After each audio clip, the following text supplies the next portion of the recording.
Chittagong hotel Radisson blue বে view ৫ তারকা হোটেলের কনফারেন্স রুমে কিছুক্ষণের মধ্যেই শুরু হচ্ছে তরুণদের সঙ্গে তারেক রহমানের মতবিনিময় অনুষ্ঠান।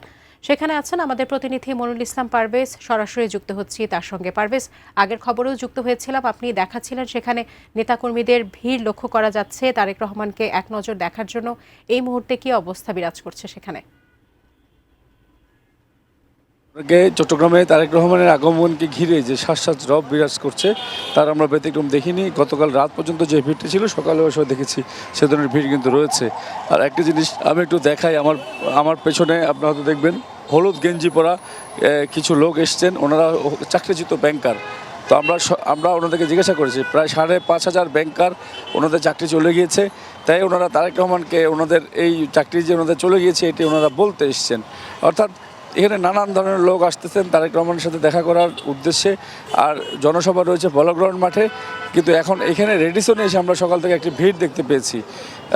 যেহেতু রেডিসনে আমরা দেখতে পেয়েছি যে এখানে নেতাকর্মীরা ভিড় করছেন, তবে যেটি বলছি যে নানান রকমের কারো ইচ্ছা ওনাকে দেখবেন, কেউ নানান রকম ওনাদের দাবি নিয়ে আসছেন।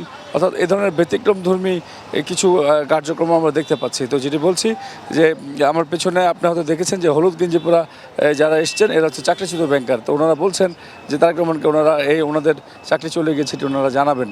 তো এই ধরনের আসলে তারেক রহমানকে ঘিরে সোজা কথা চট্টগ্রামের বিভিন্ন পয়েন্টে নেতাকর্মীরা আসছেন। আর যেটি বলছি জনসভাস্থলে সকাল থেকে দেখতে পেয়েছি মিছিল নিয়ে খণ্ড খণ্ড মিছিল নিয়ে সবাই জনসভাস্থলে কিন্তু যোগ দিচ্ছেন।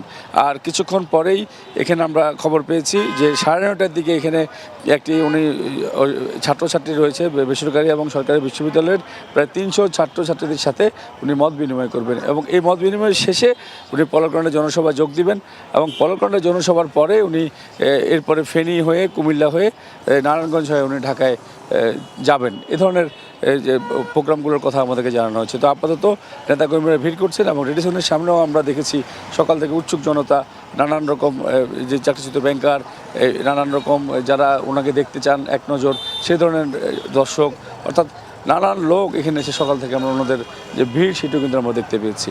সাজিয়া।